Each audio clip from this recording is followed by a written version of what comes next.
and I will be your Master of Ceremonies for today's Journey to Peace Seminar number 5, Total War on Okinawa, 1945. For those that attended our previous sessions, welcome back. As always, we thank our audience and volunteers for their continued support. Our first session recounted the Pacific Campaign in the Mariana Islands from June to July 1944.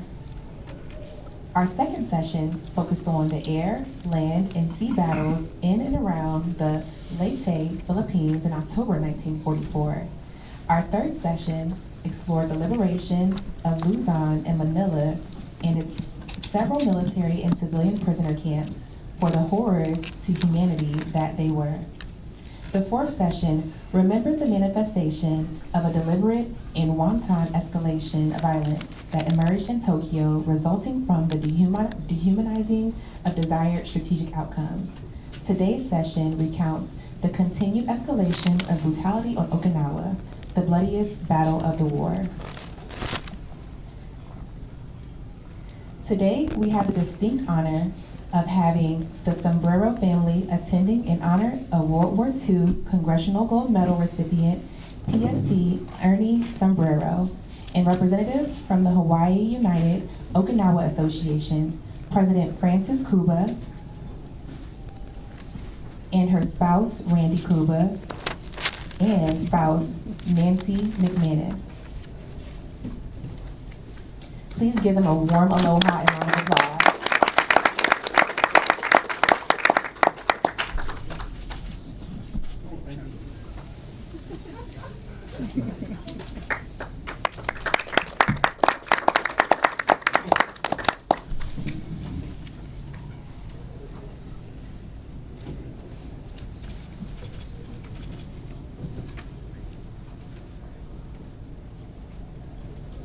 Before we honor our next guest, we must give our audience the context of the Associated Historic Unit, Military Intelligence Service, MIS, NISE. Over 6,000 Americans of Japanese ancestry have from Hawaii served in the MIS. Using their knowledge of Japanese and Okinawan languages and culture, they saved countless lives and helped shorten the war. MIS NISE deployed in the small teams to serve at all echelons, from the front lines to the highest headquarters. Teams interrogated prisoners, translated captured documents, wrote propaganda, made and intercepted radio broadcasts, infiltrated enemy lines, flushed caves, and fought as combat infantrymen. Many survived a scare when fellow soldiers mistook them for the enemy. Many MIS NISE were not recognized properly due to classification of operations which were not declassified until 1972. In 2000, the MIS was awarded the Congressional Gold Medal for their exceptional service. Today, we have the distinct honor of having the family and friends of the Congressional Gold Medal recipient, Tech 3 Takejiro Higa of the MIS, son of Takehiro Higa. Nelson Higa is also representing the MIS of Hawaii organization. Please give them a warm aloha and round of applause to Nelson Higa, Austin Higa, and their accompanying family.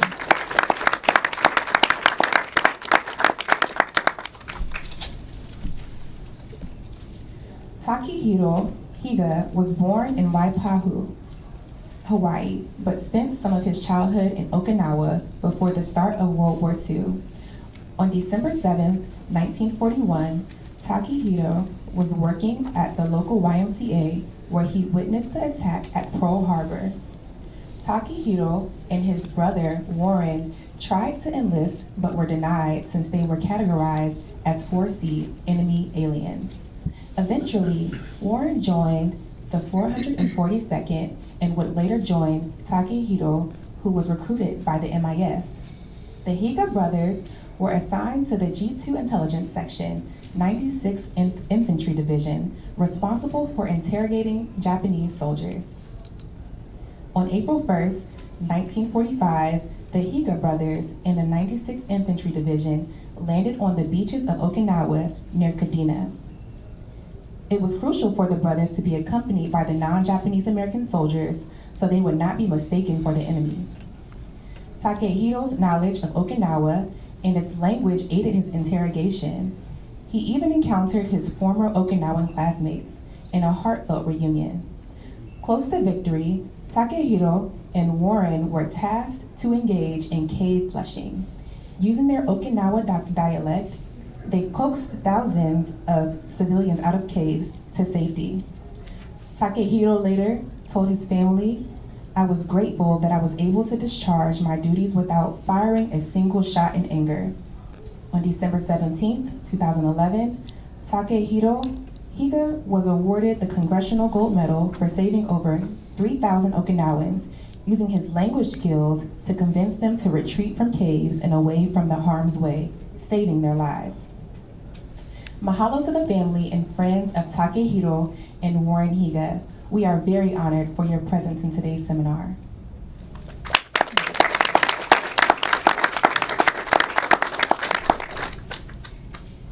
Before we start our formal moderated discussion, we'd like to thank our partners, East West Center, Pearl Harbor Rotary Club, West Point Society of Hawaii, and most importantly, Pearl Harbor Aviation Museum for hosting us in this venue today. Next up, we have one of our JPI board members giving our newcomers an overview of our vision. Sunny is an Air Force intelligence analyst who, prior to enlisting, served as the Director of Communications for the State Ethics Commission in New Mexico. Please welcome Sunny. That's actually my last name. It's Hakani. That's how I got the call sign H6, because it's easier to remember and easier to pronounce. First of all, thank you all so much for being here today. I'm one of the program policy advisors for JPI. Before I get started with an overview though, I just want to take a second to highlight and honor the extraordinary work and contributions in time, effort, thought, and heart and soul of one of our other JPI board members, Crystal Therio, who is facilitating this session for us for the last time. She's moving on to another assignment. She's an active duty military member, and so I just want to take this. Everyone, please give a round of applause.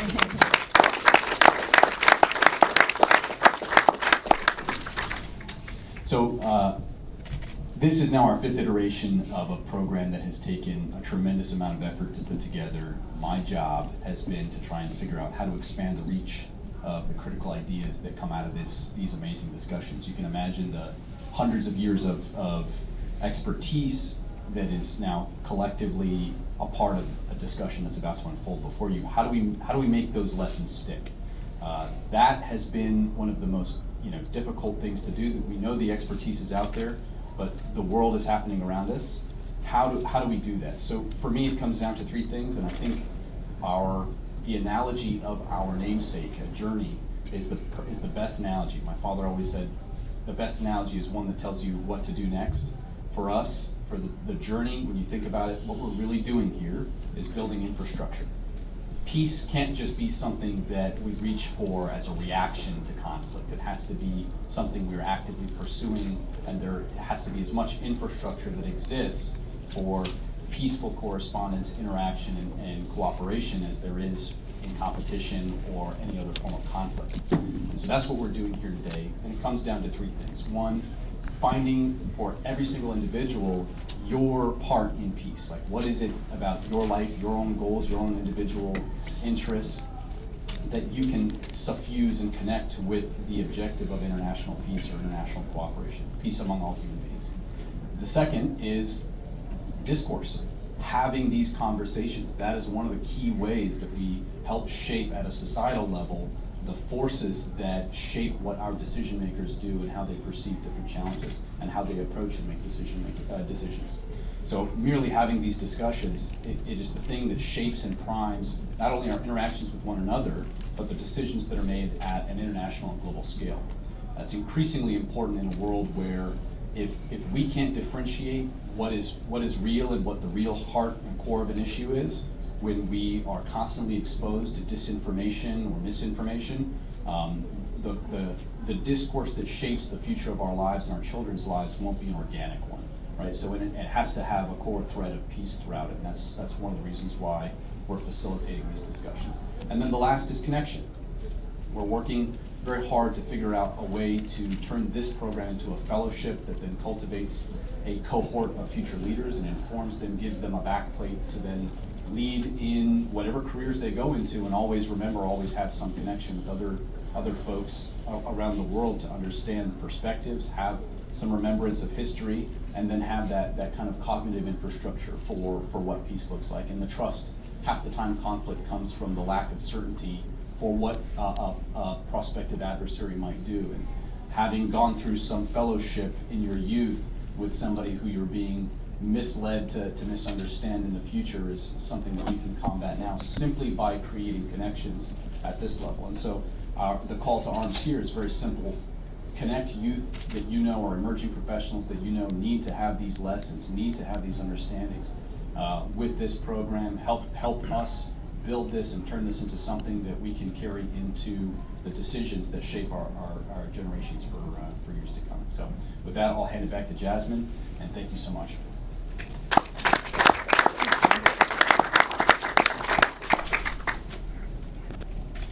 Now, the moment you have all been waiting for. I have the honor of introducing our wonderful moderator, Lila Berg. Lila served for over 15 years with the State of Hawaii Department of Education and was the president of the Hawaii Association of Secondary School Administrators.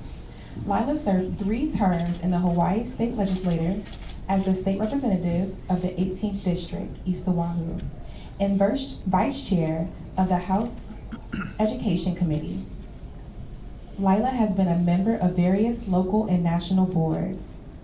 She currently participates in the community through the Rotary Club of Honolulu and has recently launched Spirited Ed, a not-for-profit business focused on developing leadership by values. Please give a warm aloha to Lila.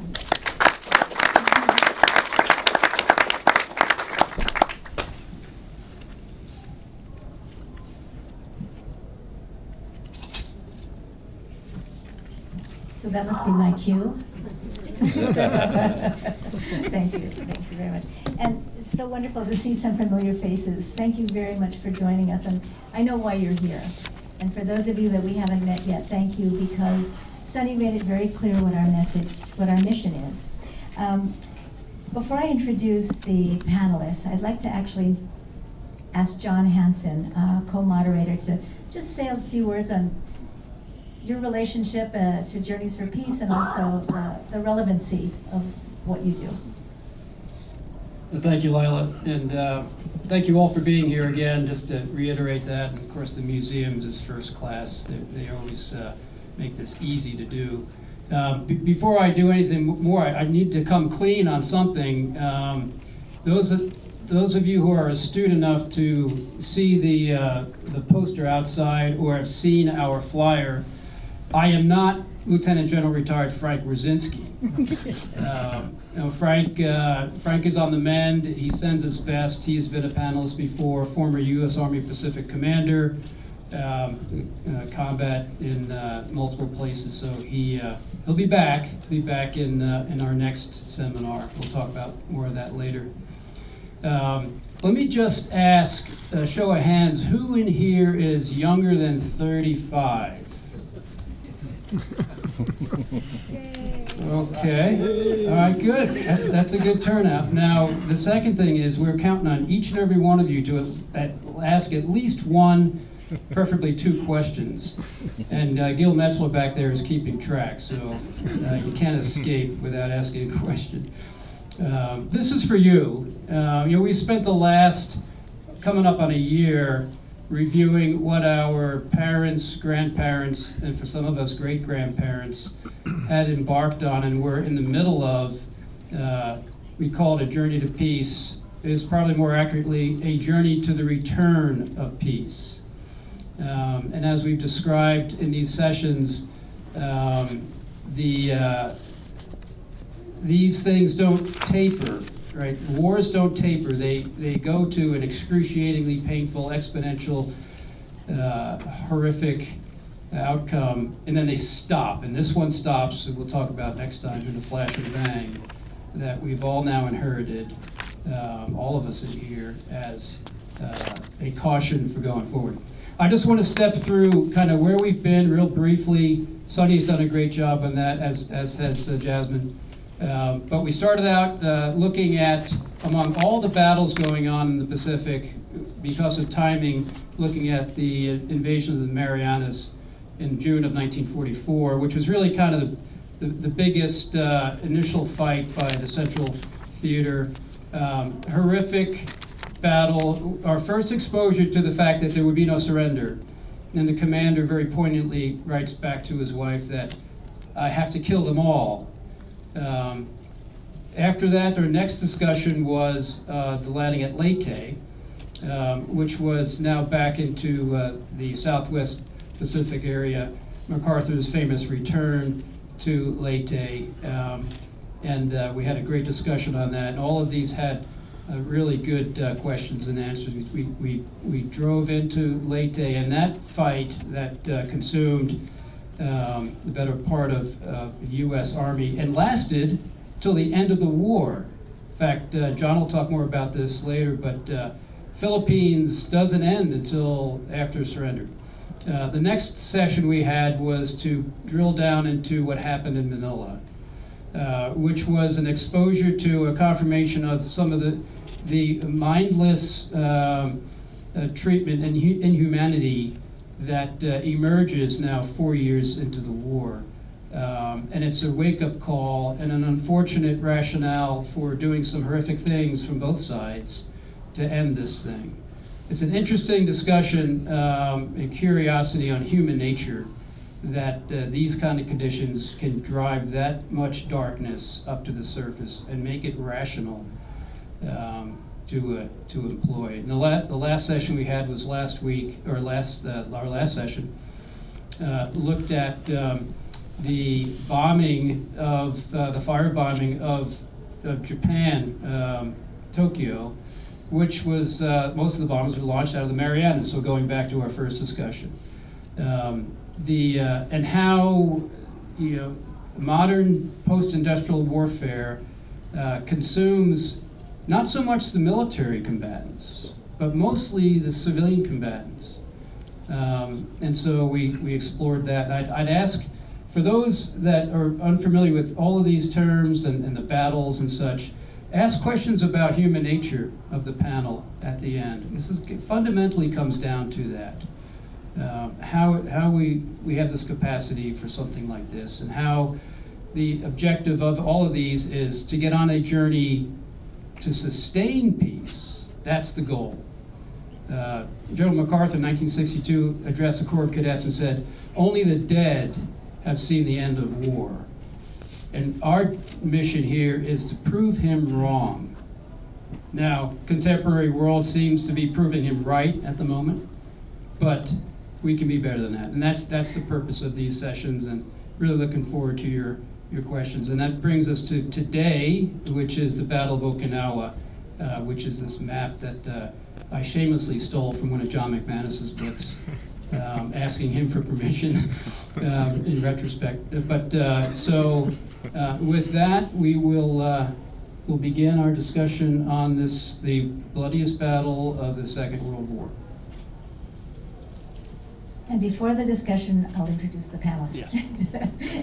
So, sitting next to John is Steve Sombrero, President and CEO of Cushman and Wakefield Cheney Brooks Commercial Brokers, but his real claim to fame is as founder and president of Aloha Beer. Steve is the reigning Legacy Award honoree of the Hawaii United Okinawan Association. He has an MBA from the UH Scheidler Business School, is bilingual in in English and Japanese. Not German. That's my language. And was raised in Okinawa by an Okinawan mom. You might recall that Steve was a guest panelist for a previous session that we had focusing on the Philippines, where we honored his father, a Congressional Gold Medal honoree deriving from his service as the Philippine Guerilla leader during World War II. Mahalo for being with us, Steve. And next to Steve, in the middle there, is Ambassador retired Jim Moriarty. He's had a 36-year career as a member of the U.S. Diplomatic Corps and served as the United States Ambassador to Bangladesh and to Nepal. Prior to that, he was Special Assistant to the U.S. President and Senior Director for Asia at the National Security Council. That was 2002 to 2004. And in that role, he advised the President and coordinated U.S. policy in East Asia, Southeast Asia, the Pacific, and South Asia. He served previously as Director for China Affairs at the National Security Council and as head of the political sections at the U.S. Embassy in Beijing, as well as the American Institute in Taiwan. Jim has worked in either Beijing or Taipei for a total of 10 years and is fluent in Mandarin. So if you know Chinese, please speak Mandarin with Jim. It will make him feel happy at home. Ambassador Moriarty continues to do government-related consulting in China and also a great deal of community service. Thank you.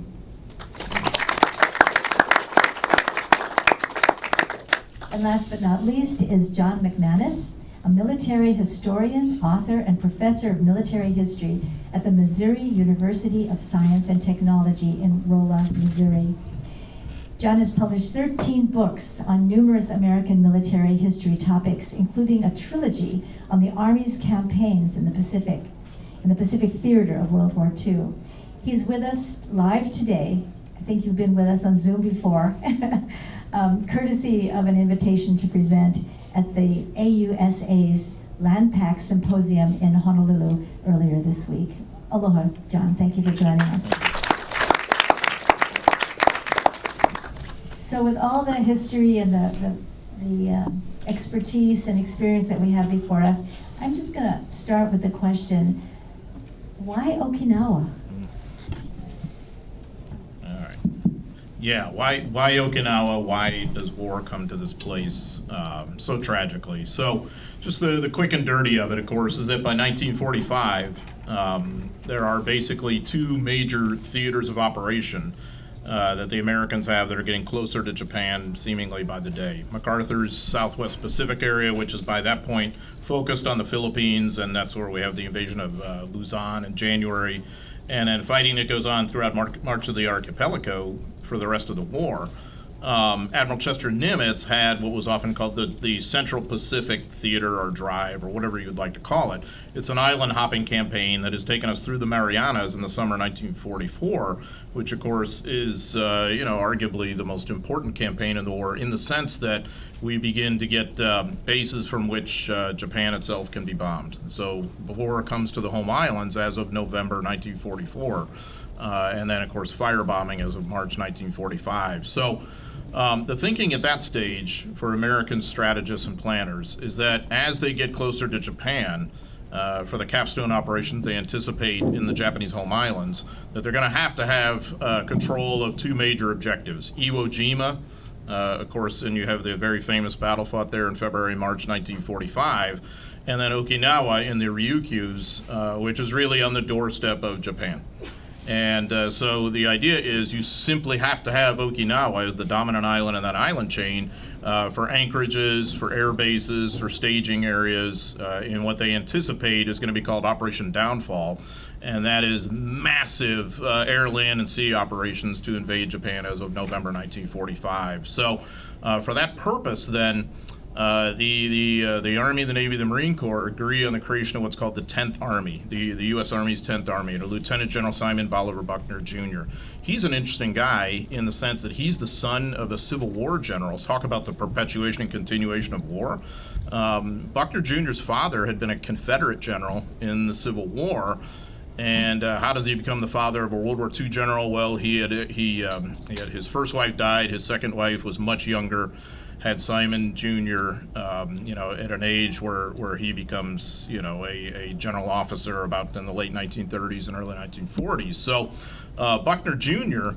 is in control of some pretty major land forces that are going to go into Okinawa. We're going to land 4 divisions on April 1st, 1945, which, by the way, of course, is always April Fool's Day, but was Easter Sunday that year, too. So they were wondering, what's going to prevail here, spirituality or absurdity? And it kind of is both, in a way.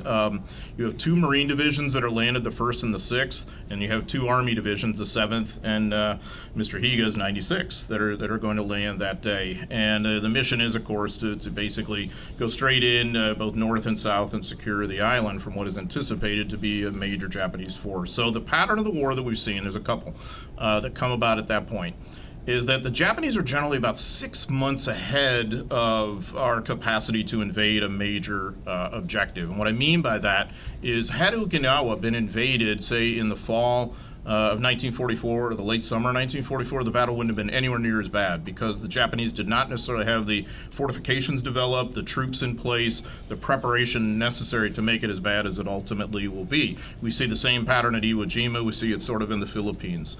You also are seeing, as the war gets a little farther north, a kind of a pivot away from jungle warfare to cave warfare. And we had seen that from the Battle of Biak onward in June 1944, famously at Peleliu, of course, in September and October, and we are certainly going to see that at Okinawa. This is the sort of the background and the staging as to why we want this. I wanted to mention, too, Buckner is not just preparing for these kinetic tactical operations, and he's got, as I said, multiple divisions. He's got the 77th Division that's going to come into play, the 27th Division, the 2nd Marine Division is a reserve force used as a kind of a decoy. But he is prepared at Army level for major humanitarian operations too, knowing this is a heavily populated island. He has, under his civil affairs section, a group of folks who are basically going to have the job to go in and take care of the population so much as they possibly can. They're going to use interrogators like Tech 3 Higa to figure out who's who and who's a threat and who isn't. But they're also going to be using engineers, logisticians, military police, medics, all kinds of folks in order to care for the population. So my point is that the U.S. military apparatus is juggling a lot of balls. They have this job of securing the island, but also securing the population too, so much as they can. This is all supported by a massive fleet under the auspices of Admiral Raymond Spruance, the 5th Fleet, and there's also a British fleet involved too, which is worth knowing about. So the British have contributed some naval resources, and Okinawa is going to end up as the deadliest battle in the history of the United States Navy. Is that why it was called the Total War? It by that point, it's become a total war for everybody, and of course, we're about to take the next step to nuclear weapons. We've already taken the next step for firebombing by the time the troops invade on April 1st, 1945. So absolutely, the Japanese population was mobilizing for total warfare, and the way Okinawans will feel this is many of their young people are going to be impressed into service for the Japanese, whether they want to be or not. So they're really in a tough spot, caught in the middle in that respect. Well, and thank you for that last comment, because, Steve, this is direct to you, talking about the Okinawan people, because one of the purposes of our forum is to bring humanization into the conversation of peace.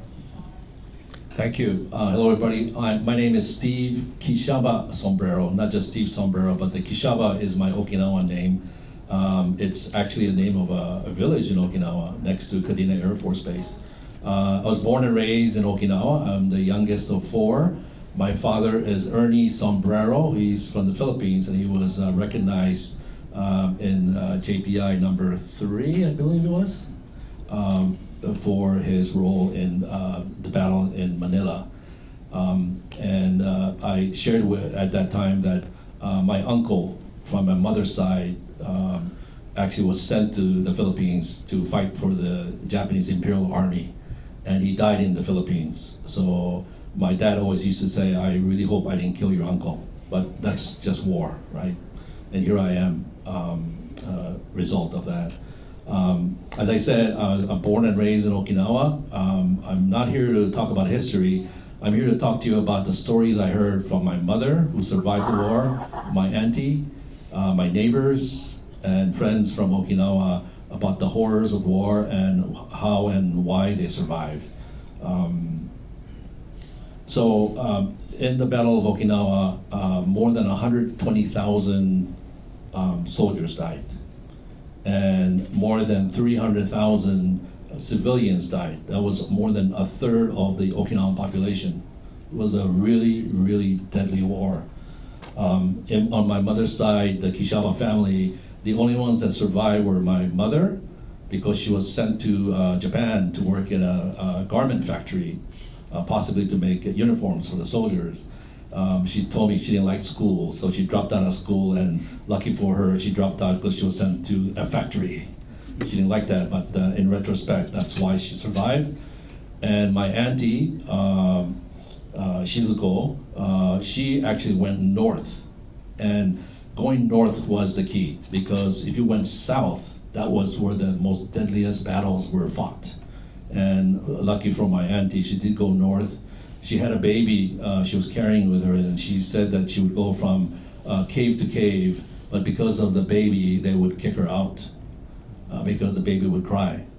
But then she told me she's lucky that she got kicked out of the caves, because the people that stayed in the caves, they killed themselves, right? So it's these things in life that you just can't understand, but in retrospect, you really see the journey of your life and how you get there.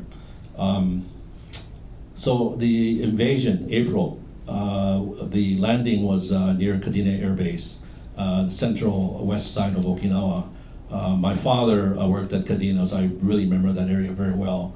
And so the U.S. troops basically split the island in two. They pushed north and south. And as I said, those that went to south really took it bad, because that's where the Imperial Army was based in Shuri. And the stories are just horrendous. And the one story that I'd like to talk about is the Himeyuri Gakuto Tai. This is the students. There were 7 high school, all-girl high schools in Okinawa, and 2 were chosen to become the nurses for the soldiers. It consisted of 222 students and 18 teachers. And the girls were 15 and 16 years old. And the schools were the Okinawa Daiichi High School and the Okinawa Shihan Women's School. So they were mobilized in March of 1945, and they were told to go south.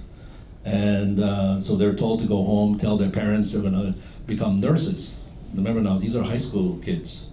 And so in their minds, they were thinking they're gonna work in a hospital, right? So they're bringing their uniform, whatever it is that young girls bring with them, and lo and behold, it was a cave that they were sent to. That was the hospital, was the field hospital, and that's the Dokugo. Go is cave. The conditions were horrendous. They had no training, but when the battle got severe, the Japanese soldiers would be sent into the caves, and they were made to amputate arms, legs, with no anesthesia, holding the soldiers down. And they would have to also fight maggots that were coming out of their wounds. And the provisions were really rice balls, onigiri, that started as a normal size onigiri, but in the end it was just the size of a ping pong ball, and that's what they ate every day. At night, they were sent out to retrieve buckets of water, but in the daytime, they were attending to the soldiers. Pretty soon they were starving, and so the soldiers that were in the beds would scream at the nurses and say, "Hey, before you throw out that arm or leg, why don't you cook it and feed us? We're hungry, we're starving." And that's the condition that they were working in.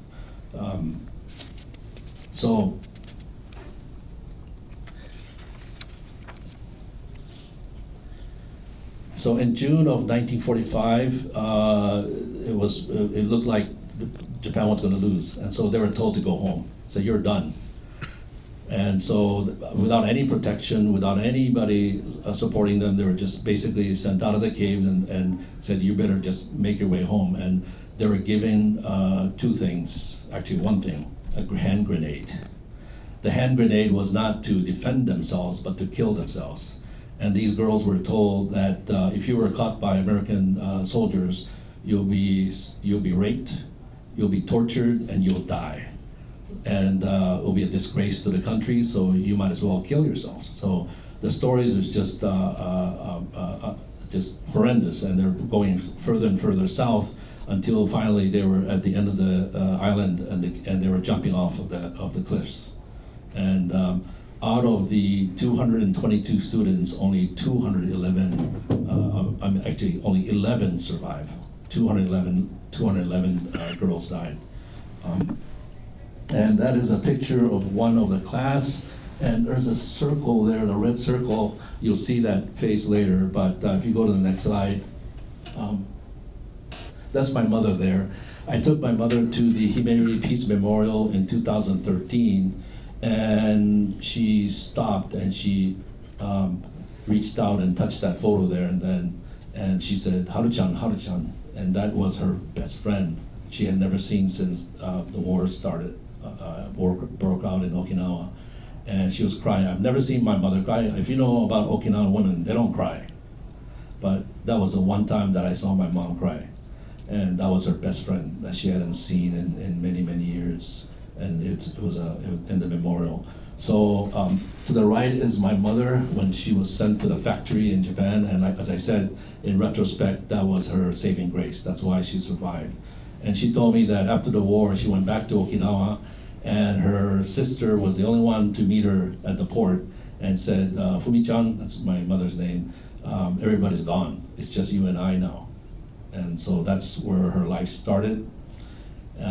My father, after the war, was assigned to Okinawa at Kadena, and that's where they fell in love, had a family, and you have Steve Sombrero here. So that's the story of the Humanity Corps. There's many, many other stories like this. Boys were actually told to fight. They were given sticks to fight with.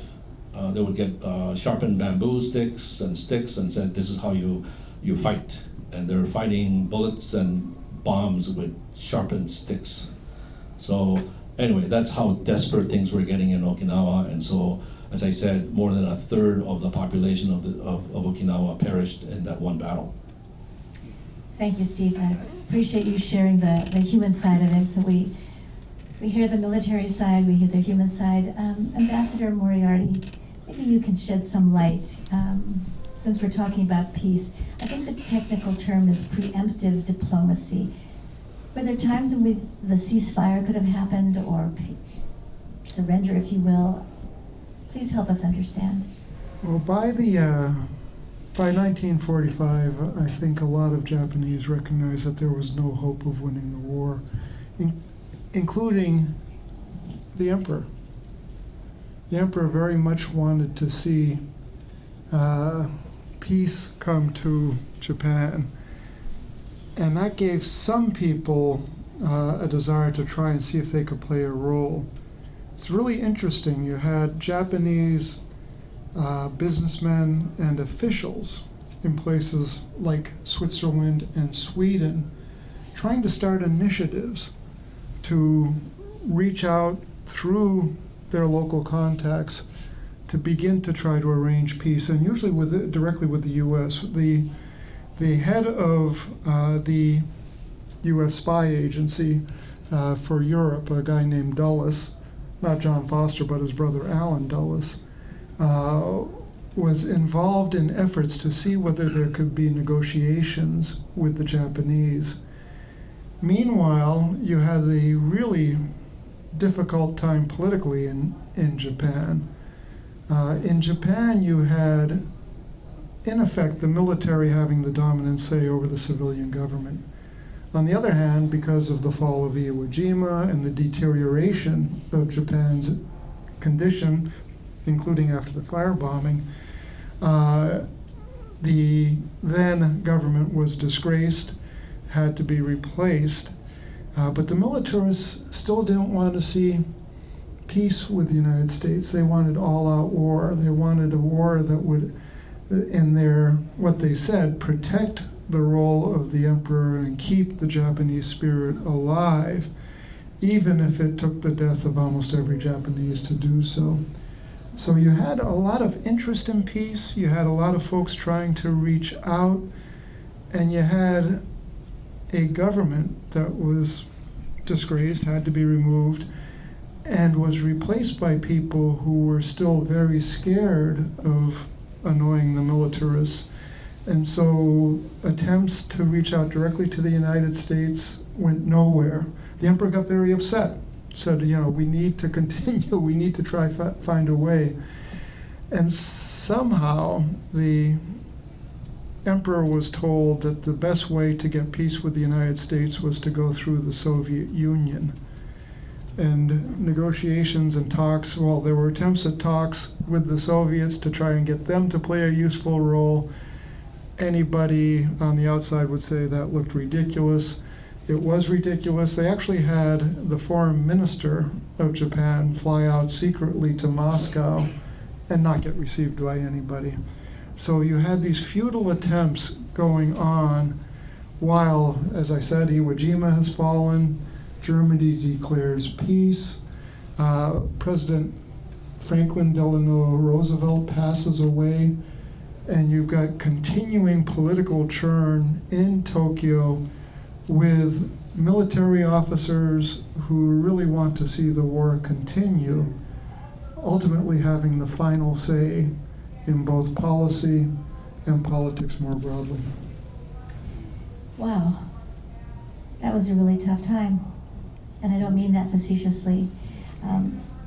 The next question I would have for all of you as we prepare for the audience to be able to ask their questions, what can we observe from each of your perspectives, about the constraints imposed on violence to protect the innocents, and basically what were the lessons that we learned, that we observed, that we might possibly take now into account as a foundation going forward in our lives for peace? John, would you mind? Yeah, I mean, one real cautionary tale, I think, from a Japanese perspective is the weakness of peace-minded people in the sense of their political influence.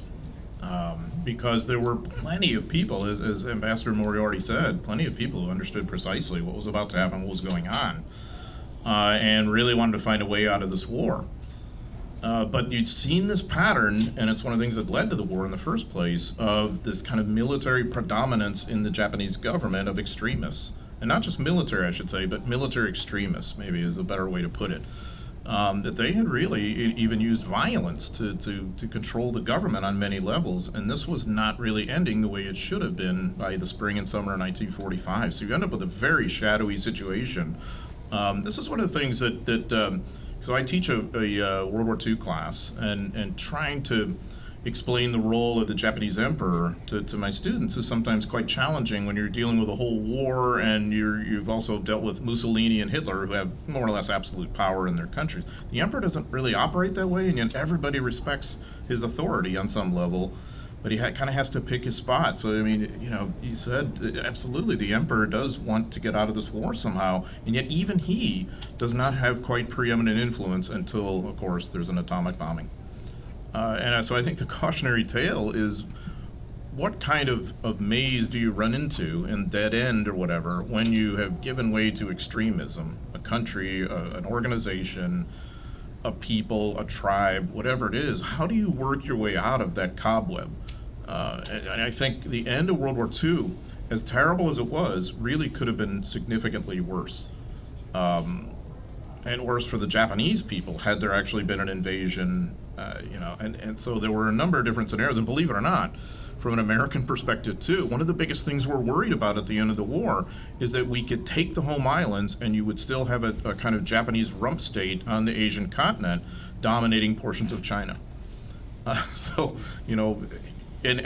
you mentioned the Soviet Union. One of the reasons why the Soviet Union becomes a dead end for the Japanese at that point is because they had agreed to get into the war against Japan at our behest, 90 days after the end of the war in Europe.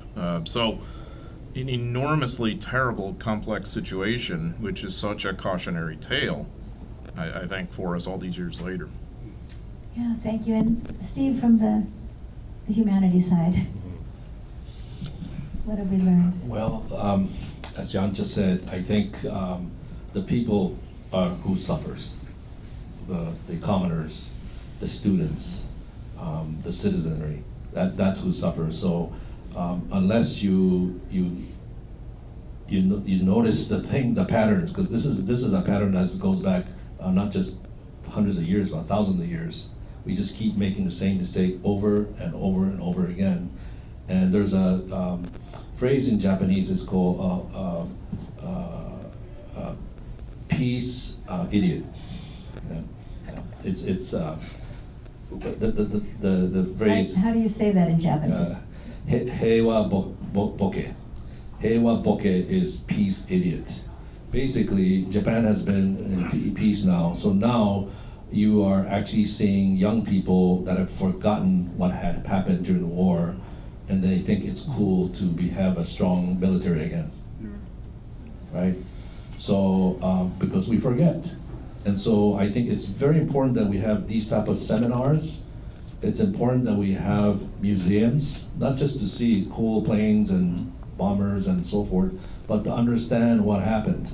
And we need to have people that experience it talk about it. So my mother, my father wouldn't talk about the war unless I forced it on them. And even when I did, they would go through which I now call as PTSD, right? Traumatic for them. And my father would talk about how he actually held on to his fellow soldiers on his arm, half of their head gone, and just that's what they saw, that's what they experienced. So it's very important that not just young people, but especially old people, because we forget, right? Because of old age, we start forgetting. But we have to talk about it, we have to see the pictures, and we need to have meaningful discussions, or else we will go back to the same pattern again and find ourselves back at war. Thank you for that, Ambassador. Something that strikes me as the last couple of sessions we've been talking about descent into barbarism on all sides. And it occurs to me that, okay, I do believe that there are some people who are genuinely evil. I do, however, believe that most people try to do their best to get along in their circumstances. And it really takes dehumanizing the other side to get the mass mobilization for war that people say you need to move forward.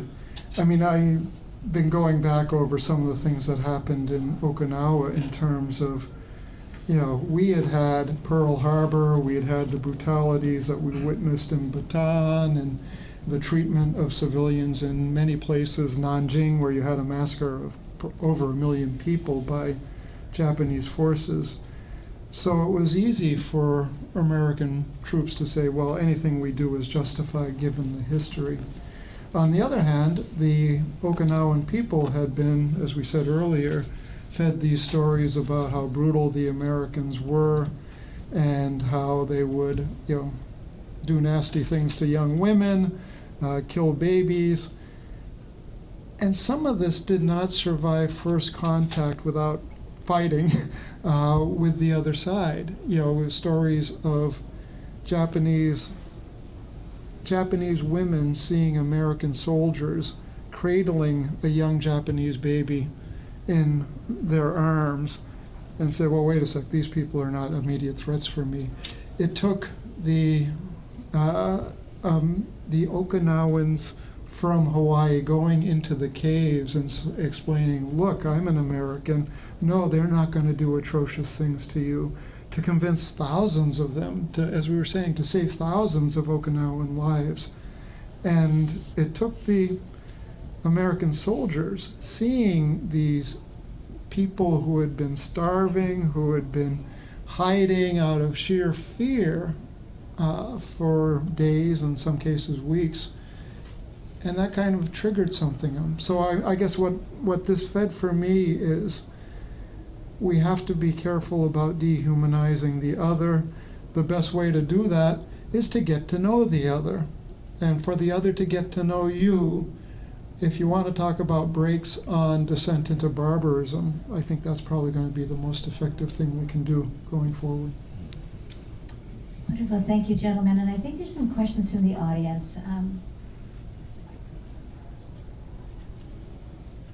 You have a young man going around with a microphone. If you wouldn't mind raising your hand and just letting us know where you are. Yeah.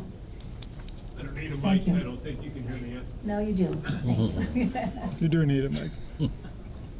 Okay. So, John, you mentioned, Absolutely, turn on. Turn it on. of course, IQ test, I flunked. You and me both. So John, you mentioned what we've seen in Japan is kind of a resurrection of kind of a defense mindset or an offensive mindset, militarism perhaps reawakening. And I was just there recently, and I went to the Yasukuni Jinja. And I don't know if you're aware of the Yasukuni Jinja. Jinja means shrine. It's the Yasukuni shrine. And it's been there since World War II. And it was built by the militarists. And it's well funded. And it's huge. And it's very well visited. And this is the source of controversy when a newly elected prime minister goes and pays his respects. It always makes the headlines in China, Korea. How do you see, and for any of you, and Jim, maybe you're on there too, and Steve, how do you combat that? How do you combat a nation and young people coming up feeling that way? Maybe we should probably all take this at some point, but I'll just address it from a historical viewpoint. It's a really it's a difficult dilemma because in a sense you could say there's nothing really wrong with a country commemorating its military service members and its war dead, and that they should be remembered and humanized and all that. And then in a way, maybe that helps prevent war as much as anything, to say this was the cost we paid all those years ago.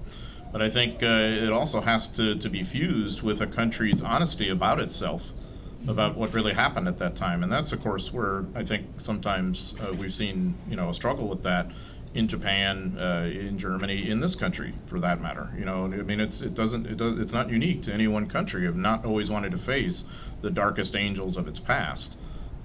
So I think if you want my particular viewpoint of how you combat that, I think it's education, honest, education and study of history.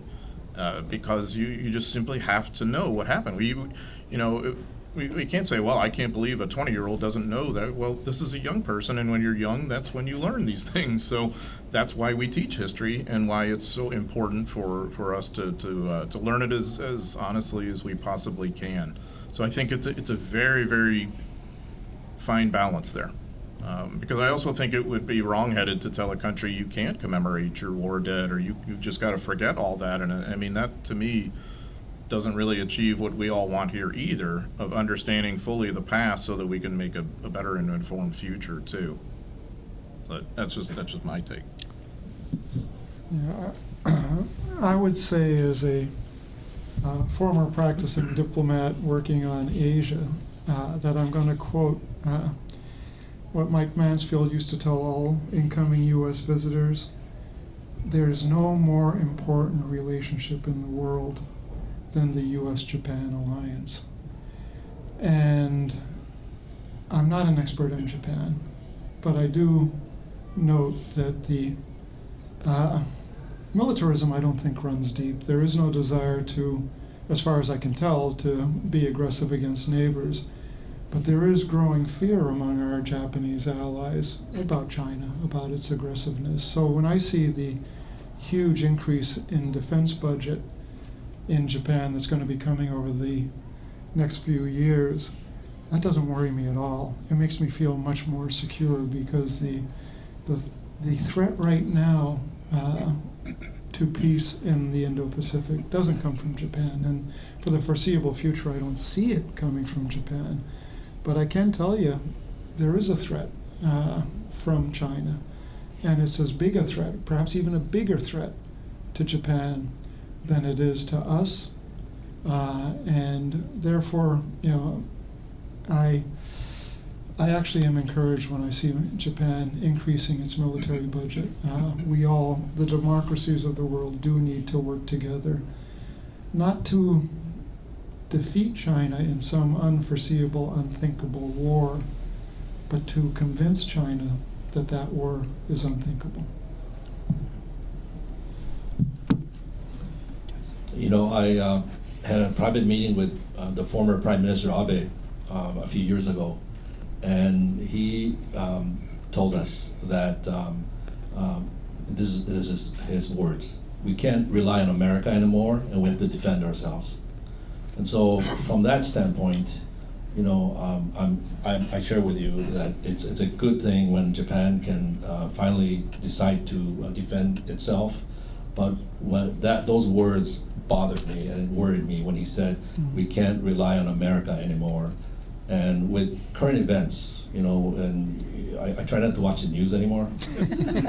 Smart man. But with current events, I'm wondering if perhaps that message, we can't rely on America anymore, has become not just a side note, but an actual belief by the rest of the world that we can't rely on America anymore. So what does that do? It means people have to arm themselves. It means they'll start fighting, and there'll be no law and order anymore. So on one hand, as I said, I'm glad Japan is arming itself, but the reason why they're arming themselves, it worries me. Last comment, and we'll go to Q&A. This is part of the Q&A. Oh, that's right, Steve opened the Q&A. Made quite an impression on that. I would just say one thing. In the early 19th century, when Europe was trying to figure out what just happened with Napoleonic Wars, the German military strategist pored over this, and he concluded that countries go to war in earnest if you have three components. One is obviously a military. The second is obviously leadership. But the most important and most frightening thing, and probably the biggest takeaway that really applies to this current discussion we're having right now, is the passion of the people. When a population is incited, whether it's because it's being lied to, which is kind of what we've seen, I think, in the 20th century, or there's something that incites them to look at other peoples with anger and distrust and tremendous animosity. So how do we get to that? Globally, this is before treaties that emerged, unfortunately, or maybe fortunately, in the 19th century. But nowadays, when we have like-minded countries that embrace the sovereignty of the individual human being and adopt democratic principles for governance, and the people rule, which is Greek, democracy is people rule, literally, then now the passion of the people can be more than just within a state or a country. Now the passion of the peoples that are united and make arrangements with each other through treaties that are binding agreements among people. Government facilitates it, but the people, through their representatives, make that happen. I think that's the cause for some good feelings about the future, particularly with respect to what may be emerging in Asia. And the last thing I'd say is, one of the biggest challenges I think that the single party system in the current China is their biggest threat and their biggest concern is the Chinese people.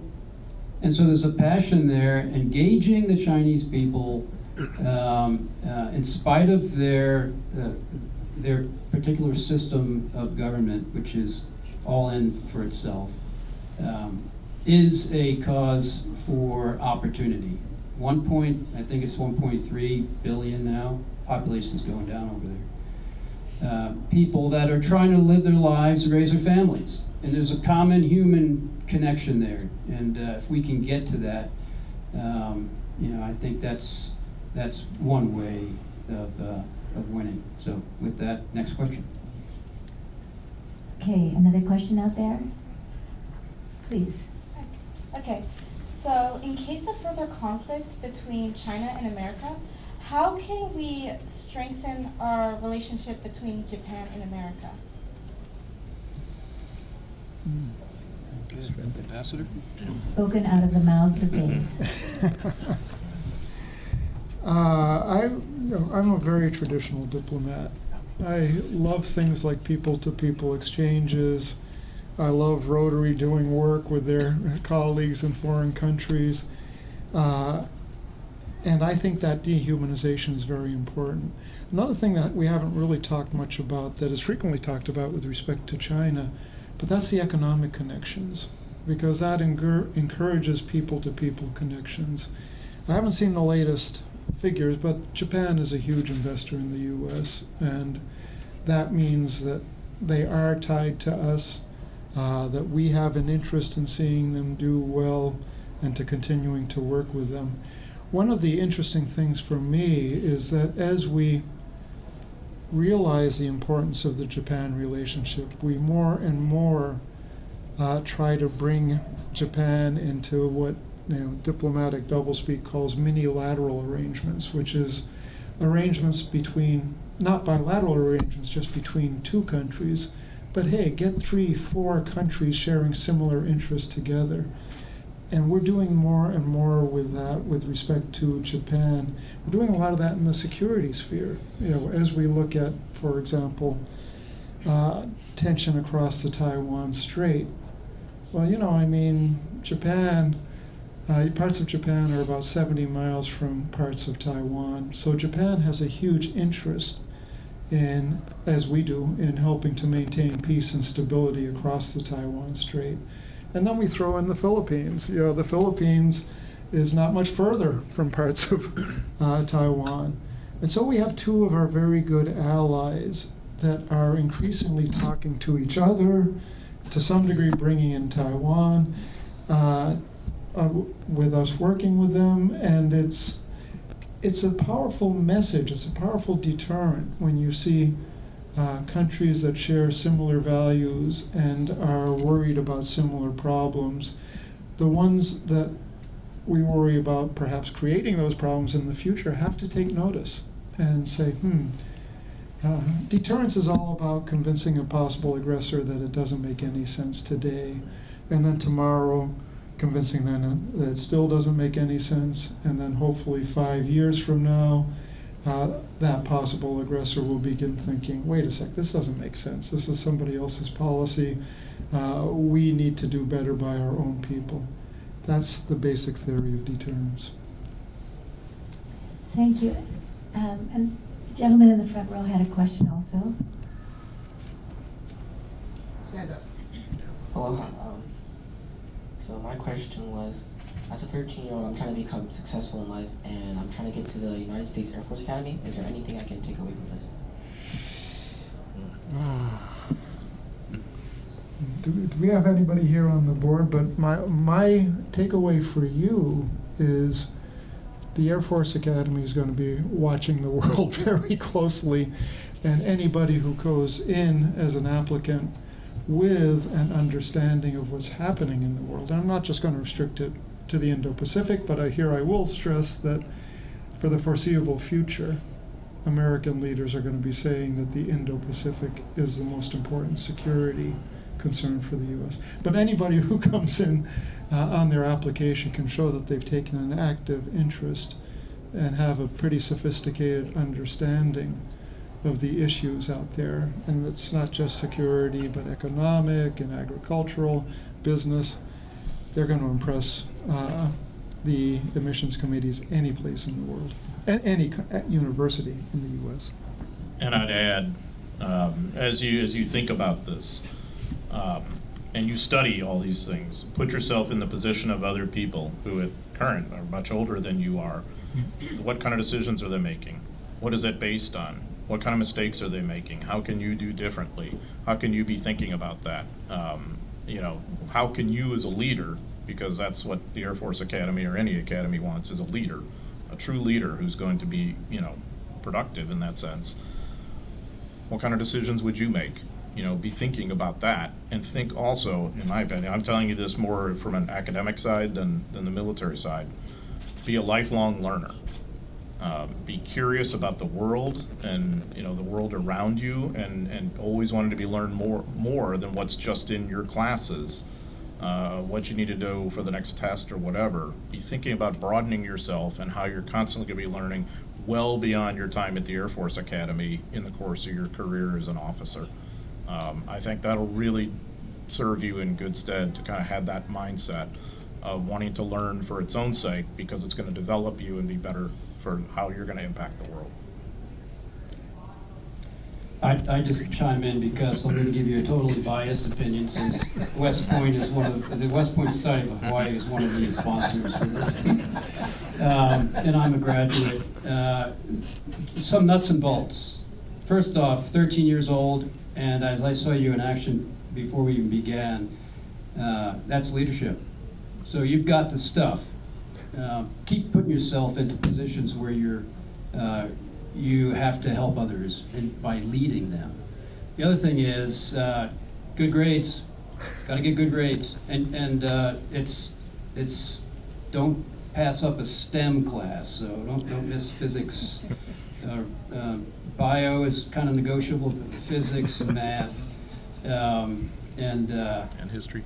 Take the ACT or SAT, whichever boards you want to take, as many times as it takes. And the mark is about 1,300 on the SAT. I don't know what the ACT is, probably like 28, 29. So that's a couple of years down the road. Most important is keep knocking it out of the park with academics. You want to get A's. 3.8 is probably maybe 3.7. Grade point average is about the bottom, but you want to keep getting those A's. I assume you're getting A's now. Yeah, good answer. The other thing is, getting back to that first comment I made, is athletics, leadership in athletics. The Boy Scouts, you're Civil Air Patrol, right? Civil Air Patrol leadership, I mean, all those things go on any college application, but especially for the academies, where you've demonstrated that not only can you get an A+ in physics, but you can also lead a group of young folks to do whatever, a project, community project, that type of thing. So we're going to be watching. We'll see you next time. We'll follow up. No pressure. I have to jump in here as a former school principal. I'm going to encourage you, in terms of leadership, is you don't need to have a title to be a leader. You can make the most impact by being at the table. So I'm going to encourage you to run for student government, do community service, get to know the people that live around you. Because as our panelists have saying, this is about people, yes, making decisions. And I know there's another question, one or two more questions. And then Lauren, okay. And if we don't get to you, because I think we have a time limit here, please give your questions to Crystal before we leave, so they can inform us for the next forum. Please. So I had a question. Given the looming population collapse of the CCP and the failure to create a diversified economy in the PRC, what can the U.S. government do to close that window of opportunity without further alienating the Chinese from, say, the poker table of international politics? I'm going to hide behind a previous answer. What you're facing in China right now is not a Communist Party system. You're facing a one-man dictatorship over 1.3 billion people.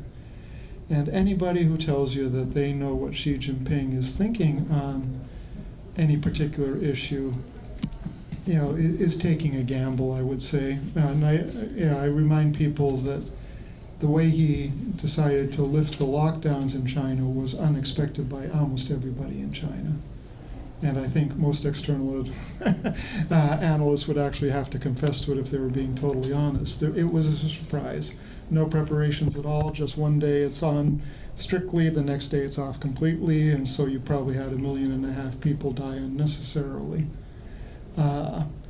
So we don't know what he's going to do, and I will make only 2 predictions about him. One is his number one concern is that he leaves power on his own terms. In other words, he isn't forced out or killed in a coup. The other one is that he would like to see the party continue to stay in power. And if you look at those 2 issues, those are his overwhelming concerns. And that gets me back to deterrence. If he worries that an attempt to do something, whether it's, take over an island in the Philippine Sea that the Philippines actually have soldiers on, or whether it's gray zone tactics that end up killing Taiwanese, or, God forbid, an all-out invasion of Taiwan. If any of those he fears could lead to his rule being questioned, could lead to people coalescing against him inside China, or could lead to so much pressure on China that the rule of the party would be threatened. That's what we've got to be doing. And I think that's what the democracies in the world, many of them at least, are beginning to realize and are working hard. And so it's just got to make it look like too big a gamble today for him to want to do. And hopefully, like I said earlier, 5 years down the road, maybe at that point he reconsiders totally. Maybe he ends up passing away of natural causes, and a new administration has to look at where China wants to go. But you're right, China's facing tough times. There is this traditional fear that in tough times, one-man rule leads to unpredictable behavior. I agree with that totally. So the only thing we play against is his fear of not determining his own future and not keeping the party in power. And we have time for one more question, if I can ask you to do that, and then we'll wrap up. Thank you for your contributions and your words and your wisdom. I have one observation to share and one question to ask. When Lieutenant General Lee spoke to our Rotary Club, he had a very sophisticated plan of how to deal with Korea.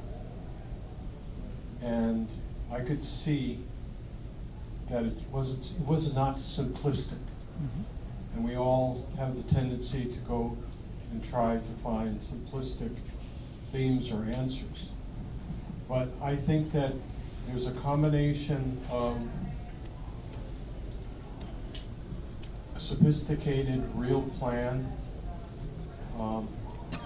but one also that reaches out with diplomacy. I noticed that you said, Ambassador Moriarty, that with Japan, there were diplomats around the world that were trying to reach through and couldn't do it. Mm-hmm. And the only way to do that is to have the connections first, now.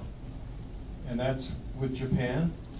If they have this militarism that's starting to grow, you need to have people that, leaders in Japan that know enough not to let what happened in World War II with that type of militarism to get out of hand. You have to make connections, give them strength to the leaders who will create control over that, and that those leaders make the decisions, not the young colonels that are coming in like they did at that level in World War II. I think the connections and a sophisticated knowledge, but I think that peace through strength is something you also talked about. Mm-hmm. And I think there's no question that peace through strength has to be the biggest theme, and a shared theme with the leaders of countries like Japan, And so that's the observation. The question and the thing that beguiles me is that China and Iran both have a potential through the people. There's a sense that the people don't like what's being done by their government, but they're being suppressed by the leadership. And at some point, in some manner, that has to be tapped into if we're going to really get peace, because if the people take over in Iran, and if the people take over in China, that solves pretty much every problem. And I understand, I don't want to be naive, and that's why it's a question. The question is, how do you get through to the people in those countries so that they are in a position to exert force and eventual leadership? And let's open that, not just those specific countries, but that's the next question. Now what? And how do we get through to the people? Thank you. Thank you. I would say that China is probably the most difficult, well, maybe North Korea is, but China is an incredibly tough place to get information into. And it's also at the same time a society, a civilization that has had 5,000 years of trying to perfect its own way of trying to figure out whether there are people who are opposing the current regime.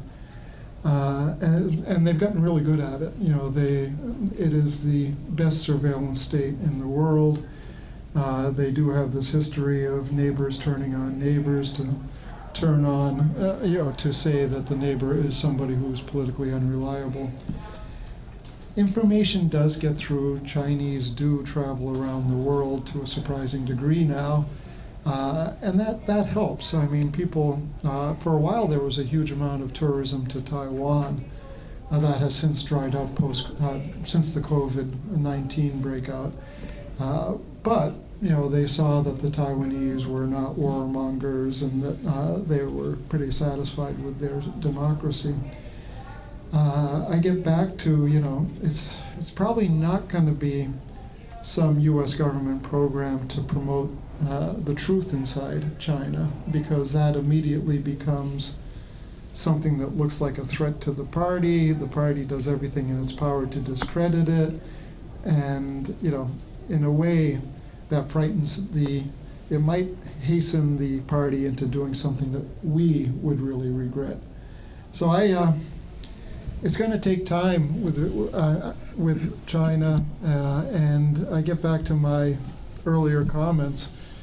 It is having folks building relationships with individual Chinese that does perhaps bring the seeds that will flourish. The problems you mentioned, they're real. China faces really serious problems. Your observations, I think, are mostly true. They were pretty close. And the question is, how does the leadership respond?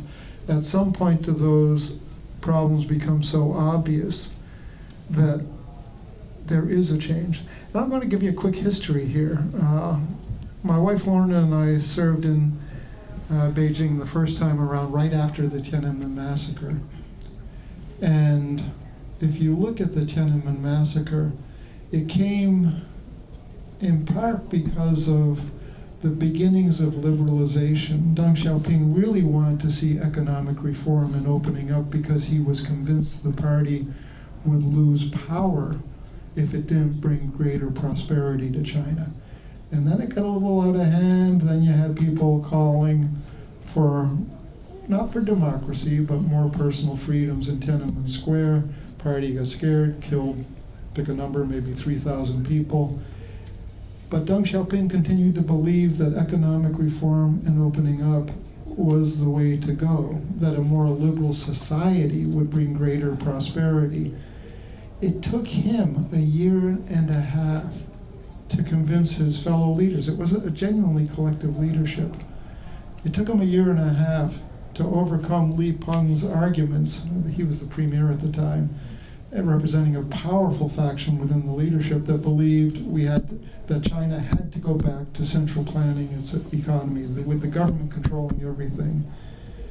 It's not inconceivable that things could get bad enough in China in terms of the economy, in terms of external pressure, perhaps even increasing isolation, that the party itself is going to begin to hear similar arguments. And I hope that that might be the case in the coming years, but I'm certainly not going to promise that it will be. Can I just add something quick from an historical perspective? The vexing thing about these issues is the real limitations of U.S. power. There have been times when, I mean, we did have a positive influence on the people in, you know, country XYZ, like through Voice of America, especially towards the end of the Cold War in Europe, for instance. Okay, there's a positive example, but there have been other times where we have, to some extent, you know, tried to affect regime change by mobilizing the people.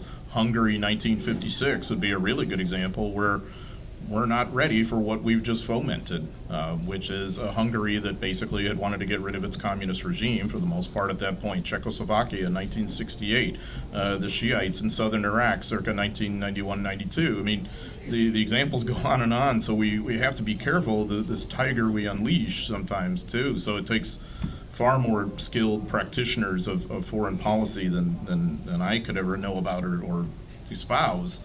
But I think where this gets us in the end, just in my view, is there are clear limits to U.S. power and what we can do. And that's the frustrating thing. I mean, as Jim had just said, it came down to Deng Xiaoping having this influence over a year and a half, kind of taking China in some direction of the that we might have wanted it to go, but did we really have any influence on that? That's maybe debatable, you know. So that's the vexing thing, I suppose.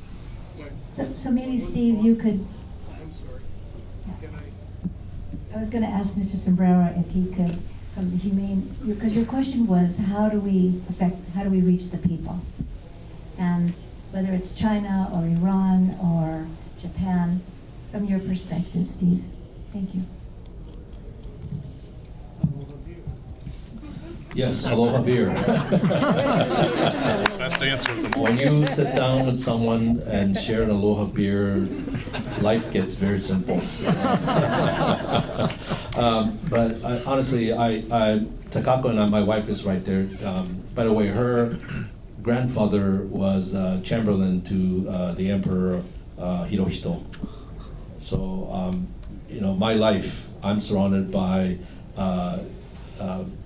friend and foe, and I also serve as the chairman of the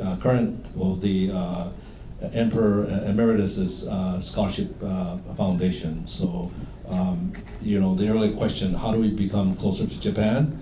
That's how you do it. You join organizations. You go to Japan, and a lot of people are going to Japan now. It's foreigners everywhere. And in extreme cases, you marry a Japanese, just like Mr. Steve Dyer has done, and Mr. Dave Urban has done, and there's just many of you, and so that's how you do it. But so we went to Taiwan, and it wasn't aloha beer. We're sharing some beers with some people there. This is when the current president was inaugurated, and we asked, I said, "Are you worried about China invading Taiwan?" And the overwhelming response was, "They're not that stupid." I said, "Really?" He said, "Yeah, they just want to make money. The Chinese want to make money. We don't know about Xi Jinping, but the rest of China, they're just out to make more money. And so if you go there and bring an opportunity, they want to be your best friend." And so really go out and visit China, go out and visit Japan. And like we said, it's the person-to-person connection you need to make. And otherwise, if you rely on the internet or AI to tell you who the Chinese are, you're going to get afraid. But if you spend some time in China or in Taiwan or anywhere, all of a sudden those walls start coming down, and you're actually building bridges. Thank you. Yes, and I think we do have. Crystal mentioned that we have some time for a couple more questions. At least one. Thank you.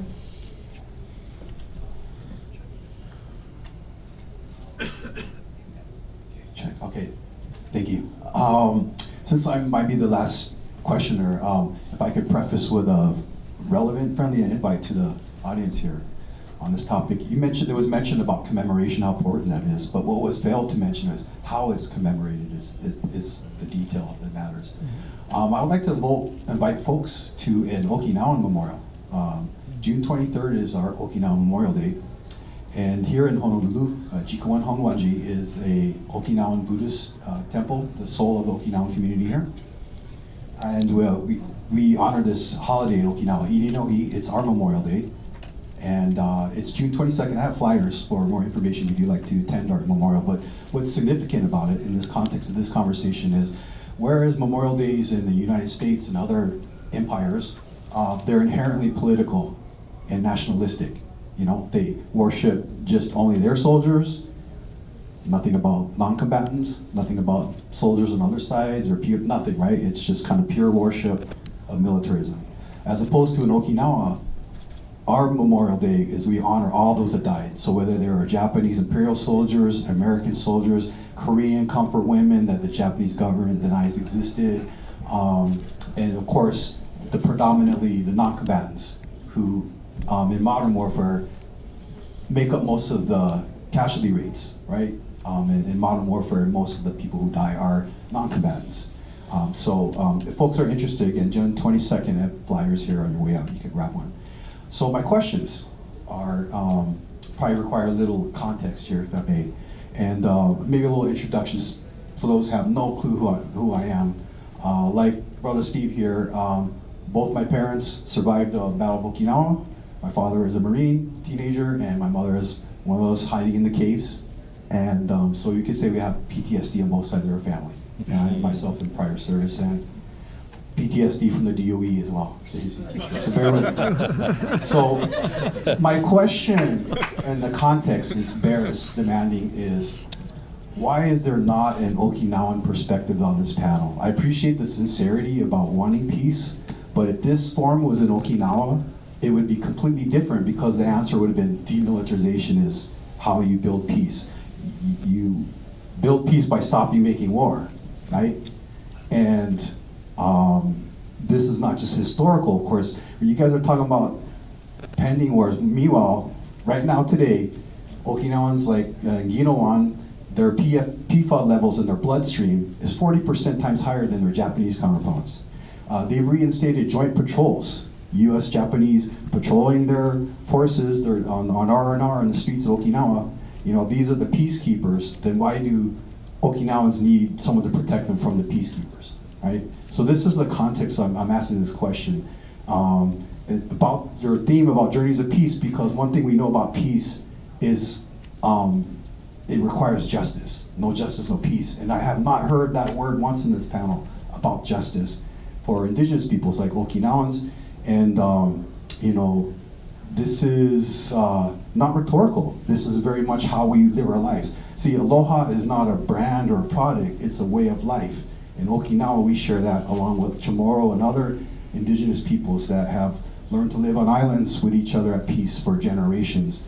And now, the bottom line here, as I close if you have any response, is for Okinawans today, and if you have any doubts about it, I have a good friend right here born and raised from Okinawa. You know, you want to know from young people. You got a PhD candidate over here. But we would agree, the Okinawans say peace has never come to Okinawa. They still live in a perpetual state of war, you know? And whether it's, you keep talking about World War II, but then there was Korea and then Vietnam. All wars my father survived. 27 years Marine Corps, my father, 10 air medals, okay? So I've been on both sides of the fences. And because of that, my conclusion is, the biggest threat to peace is the military in China, in the United States. Because they keep talking about China, but there's a perpetual, permanent military occupation of Ryukyu. And that's why China's countering it. And that's what brought us Ryukyu in the first place, is we got caught between the battles between the Japanese Empire and the American Empire, right? So, in summary, why is there not an Okinawan perspective on this panel about peace? And where is the element of justice in this conversation? Thank you. Thank you for your question. And can I answer that? please. The reason why, and I completely share with what you just said. And I think more than 70% of the U.S. military presence in Japan is all in that one island called Okinawa. And I share it with the comments you've made. The reason why I have not made an Okinawan perspective here today is because we're in a U.S. military base. And I want to get out. I want to be able to get out. But in all joking aside, but seriously, that's a very longer. It's a different conversation we have to have. I think today we're here to talk about what happened in World War II, and I don't think we're here to talk about what happened after World War II, because that's a very, very important topic that we probably should meet again to talk about. Well, and since you have the microphone, Yes. as we're wrapping up with Sure. final comments from the panelists, we're here also to take a look at what now for all of us. How do we create peace, one person at a time? We've heard dialogue, we've heard making relationships. Maybe one concrete invitation that you can give to the audience with regards to now what? A few years ago, the city of Nagaoka had a major fireworks exhibition show here at Pearl Harbor. And I was the chair of the Japan-American Society at that time, and so we were involved in organizing that. And at that event, the nephew of Admiral Yamamoto was here, and my father was with me. And they asked my father, would you like to meet with the nephew of Admiral Yamamoto, who may have started the war? And my dad said yes. And I got really worried what he's gonna say. So my dad's shorter than me, so that makes him very short. He went to Admiral Yamamoto, he put out his hand and he said, at one time we were enemies. Today, I've married my enemy, my wife is Japanese, Okinawan. And so please, let's have no more war. And they shook hands and that was it. What a statement of aloha, Thank you, Steve. I was very touched, Jim, when you talked about the Hawaii Okinawans going to Okinawa. Perhaps as in your closing statement, you might talk about that power of aloha. Yeah, when you look at it, horrible things have been done, wars are horrible, but I guess what we're talking about is the healing and the prevention. And one of the things that we've been talking about is how the Okinawan community here, after the fighting in Okinawa was over and received tales of the starvation there, they made this huge effort to get pigs to reconstitute the pig population of Okinawa. Well, and as I said, it was natural for Hawaii to do this for so many reasons. One is, of course, is the Okinawan connection, the strong proportion of our, what we call the Japanese here, who come from Okinawan roots.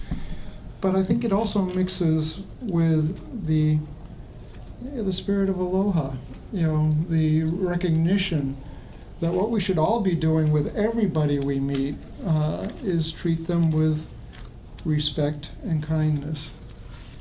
And what I am advocating for here is that we take that spirit, not only use it in our daily interactions, but think of how we project that to the outside world. Because, America's America. We go up, we go down, we have elections. At points we might have too large of a defense industry. At points we might have other problems. But we are a democracy. We do get to choose our leaders. And so to some degree we control our own future here. Well, to a large degree we can control our own future. What we need to be doing, I believe, is reaching out more to the outside world. Everybody here defines that for what that means. Business people, we talked about Japan. Are there opportunities there? Rotary clubs, can Rotary clubs cross international borders and actually start working on concrete projects to bring two sides closer together? High school students, who this is really aimed at, is think about what you're going to be doing in the future. No matter what you're going to be doing, think about the outside world out there. Think about how you can have your own personal impact. Whether, this is going to sound bizarre, but whether it's working down in Waikiki and helping to explain Japanese to Japanese visitors, to visitors from Brazil, what the spirit of aloha really means and how committed we all are here in Hawaii to that spirit. So I will end there because I think I've spoken too much already. Thank you. Professor McManus? A little daunting. Historians, I must admit, are not always that great at the what now. I'm struck by an anecdote that I encountered during my research, and it was a really plaintive statement made by one of those Okinawan young people who was a teenager in 1945, one of the males, who's basically impressed into service and is then, forever after kind of buffeted by these forces that have come to his island. And later on he became involved in the Okinawan government and whatever later in life. But his main statement was just what was it Okinawans were supposed to have gained from this battle, and that really that stood out to me very much so. And I think it sort of circles us back to your question about justice. And I wonder then, whose justice? Are we talking about legal justice? Are we talking about economic justice or moral justice or cosmic? I mean, whose justice and whose perspective? It just depends who we're talking about. And it's very unsatisfying to me because I wish I had answers for you and for all of us in terms of what now. I think Jim's eloquence says it very, very well about treating others with respect and kindness, and you just perhaps spread that like an ink blot in the world, but again, very self-serving. I think also it's important to study history because you begin to learn more empathy, I think, for folks, and to learn a little bit more about yourself and your own failings. And I think that statement I encountered about just what was it Okinawans were supposed to have gained from this battle told me a lot about my own shortcomings and failings as primarily a U.S. military historian, thinking about it from that perspective of trying to bring that to life was extremely humbling and also a bit disconcerting because I knew that in the end it would be a failure to really convey the true tragedy of this and give us something constructive to go forward in the future. I only wish that maybe we could do that beyond our own little circle here. To me, that's where you start, I guess. So. I've been given the opportunity to wrap us up. But I do want to get back to this question, which I think it is a billboard for a key takeaway here, and that is, in the middle of the 20th century, this conflagration was an absolute disaster for humanity. So let's not do that again. We can't undo any of it. And some of it's still playing out, to be honest. It's certainly playing out in the Korean Peninsula. It's certainly playing out in the thinking in mainland China, perhaps. And so there are some issues that we can resolve. But getting all the way back to why we're even doing this is to remember this happened and why and what the lead up to it was. Because if we see it now, let's take an off ramp. So I'm glad that question came out because that really underscores the fact that we have to remember this and learn from it. And so what I'll do now is. I'm going to hand off here in a second to Gil, but before I do that, I'm going to hand it back to Lila. But before I do that, I'm going to mention our next event. In a moment. Okay, I'm not there yet. No, do it. Do it now. Do it. So the next event is scheduled right now for here on the 9th of August, which generally commemorates the dropping of the second weapon in Japan. And so, same time, Saturday, 1300 here. And so I hope we can see you all again, and please spread the word. We really would like to we want to fill this place.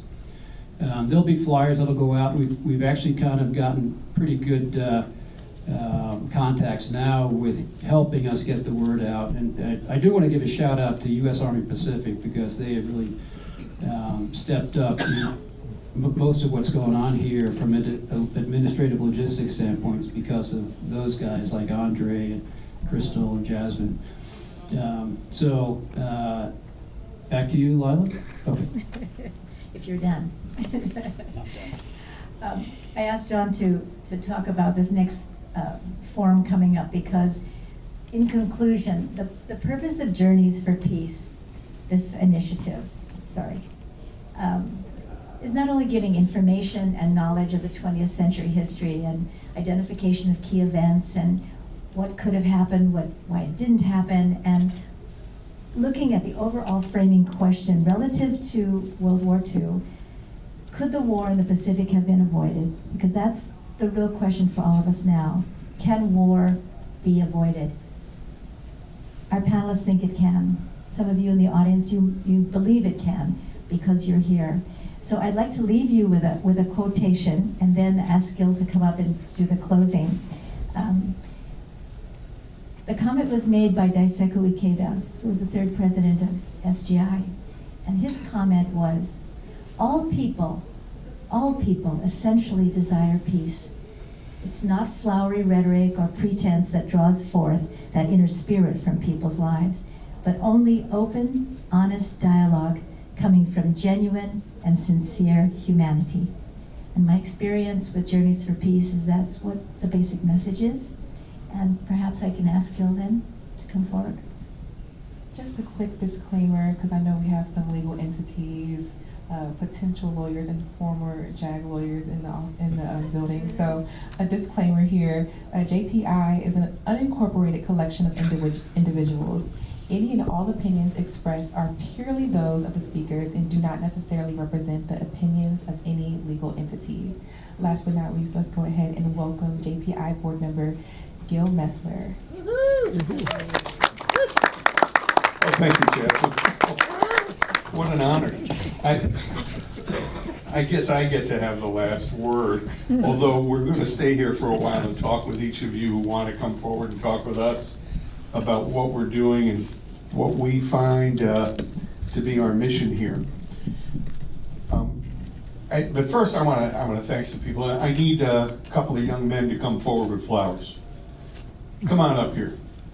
All right, okay, 3 young men with flowers. Excellent.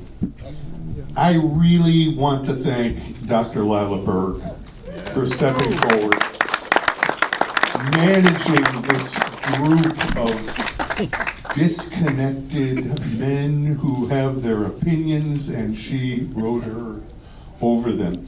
She's only had a couple of days to work with them, and she seized them by the stacking swivel and kept them on track. Come forward, please. Young man. Flowers for our moderator. Ma'am, thank you so much.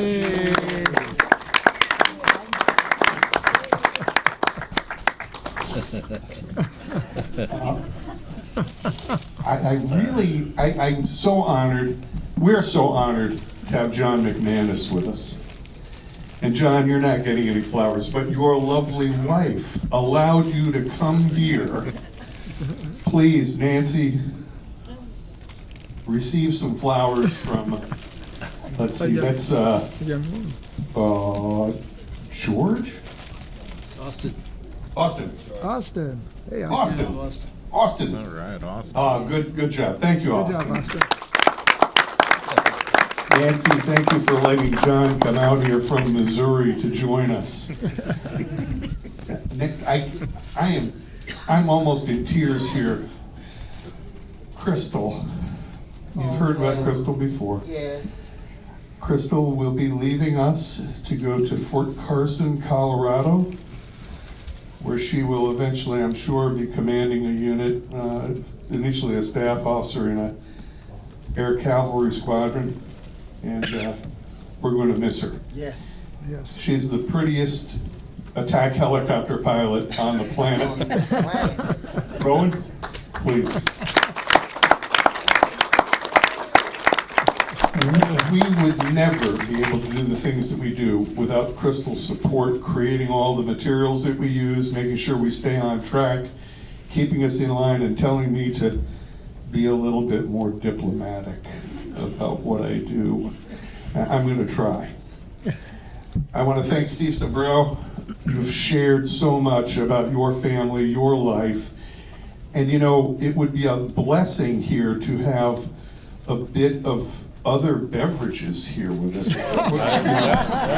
We might get a lot more lively questions if we had a bit more Aloha beer. And there is a men's room and a ladies' room right across the corner. So that wouldn't be a bad thing. You got it. Maybe we break them out after the panel discussion. The Higa family, we are so honored to have you with us. The story of your ancestor and the gentleman who worked with him to save lives in a moment of crisis is inspiring to all of us. How fortuitous we all were to have them involved in this horrible action. You know, and if I could, I mean, I don't want to name all the members of the Journey to Peace Initiative. They know who they are. I thank them. But if I could give a ray of hope for the future. If the tremendous sacrifice of the Okinawan people, the people of Tokyo and the other cities that were firebombed, Hiroshima and Nagasaki that suffered through the atomic attacks and the aftermath of radiation thereafter, if those sacrifices could be the genesis of a future world peace that actually took hold, well, it might all be somewhat worthwhile. We could never make up for what went on in the past. We're not here to give excuses for that. But what I'm here to tell you is it's kind of like from crisis comes opportunity. So from that great sacrifice, I think we have an opportunity to move forward. And in that regard, I'd like to charge each of the older folks here, and I'm among you, the next time we meet, you bring one or two younger people. In fact, come forward. Christopher, Rowan, Elsa, come on up here. Come up here. This is what I want to see here. Aiden, Austin, Christopher, all of you young girls, come up here. This is the example of what we need to see in this audience in the future. PhD student, I'm sorry, I don't know your name. Come on up here. You're exactly the kind of people we are looking for. This is what we want in the audience. Kids about to go to high school, high schoolers, undergrads, graduate students, young professionals. This is who we want to talk to because these are the people we want to make connections between themselves and not just among Americans and Hawaiians and Japanese and Americans, but across the entire Pacific Rim and beyond. We want to see young people who are able to communicate with each other because people who know each other don't fight wars against each other. I mean, the reason we're doing this, Jared and I thought this thing up because we have kids. I have a 14-year-old. Jared's got a 16-year-old and 3 girls that are between the ages of, 13 and 8 or so, right? 8. We envisioned a future, you know, I'll certainly be gone by then, but 30, 40, 50 years from now, where my son could pick up a communication device and talk with his colleagues in Russia or China or Iran and say, let's not do this. Let's make a better peace without going through that middle period where we have a down and dirty fight against each other. We don't need that. We're smarter than that. We can take an imperfect peace and turn it into a perfect peace if we plan ahead and skip that middle part where we turn each other to toast. We don't need that. Thank each one of you very much. Thank you too. It's a pleasure to have you here with us.